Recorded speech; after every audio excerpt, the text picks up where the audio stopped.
It was a cold and dreary morning of Christmas 1914 when war-weary soldiers called a truce and shared a game of football.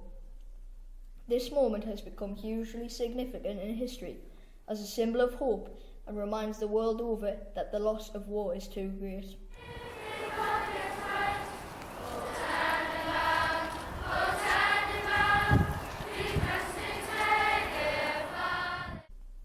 The centenary of this event is extremely important to the people of Seaham, and we have been remembering the brave soldiers of World War I around the region. In our own school grounds, we reenacted the Christmas time truce in front of a host of guests and visitors, bringing together the British and German students for a very important memorial. A highlight of our celebration is meeting the Lord Lieutenant of County Durham, who shared with us the significance of commemorating the centenary of World War I. First of all, have you enjoyed your stay here? I've thoroughly enjoyed my visit, and I'm so pleased I was able to come and join you this morning. I think it's important to bring both English and German sides together. I think it's very, very important. I think it's important for you as young people. I'm going to call you our tomorrow's people, because that's what you are. It's all about tomorrow. To have an understanding of conflict. And this war that we're here today to remember was the most costly. Do you know how many people from all over the world, the numbers? I'm not sure if it was 9 billion or 9 million. Million. It was million. I think about 6 million. But they were from Australia, New Zealand, Africa, India, right across the world. There's never been a war as costly. So I think, why is it important?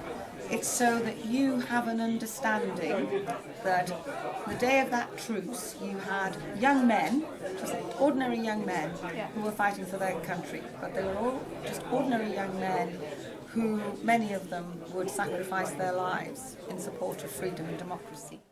A powerful symbol of World War I, placed on our coastline in a good time for the centenary, is the impressive sculpture 1101, fondly named Tommy by the local residents of Seaham. We were fortunate enough to visit and interview the amazing sculptor, Ray Lonsdale, and discuss his impressive contribution to our coast. Who or what has been your main inspiration for Tommy? For Tommy, it's more of a what than a who. It was just about the centenary of the First World War. You know, that's all now, happening now. So it was a piece that I've been wanting to do for a long time, because I've always had an interest in the First World War. And I wanted to do a piece that was for the young men who did come back. There's loads of war memorials for the ones who didn't come back, but not so many for the ones who did come back and had to live with those memories. What message would you like to convey with Tommy? Yeah, it's the same as most other war memorials and of various descriptions. It's how it's all wrong. You know, how what a waste it was, how the normal people who had no desire to go and fight anybody had to go and try and kill people. Why is it important to you that we remember the First World War? Well, I think there was when you look at it, when you research it to any degree, it was a terrifying thing to be involved with.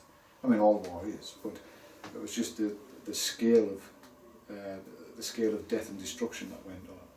You know, I think it was in the region of 11.5 million people killed off all sides, and none of those people wanted to be there. It has been an honour to commemorate the centenary and witness the passion of the people in the local area of Seaham. Seaham School students will continue to remember those brave soldiers lost to war, and the permanent figure of 1101 will keep the soldiers alive in the hearts of the Seaham community forever.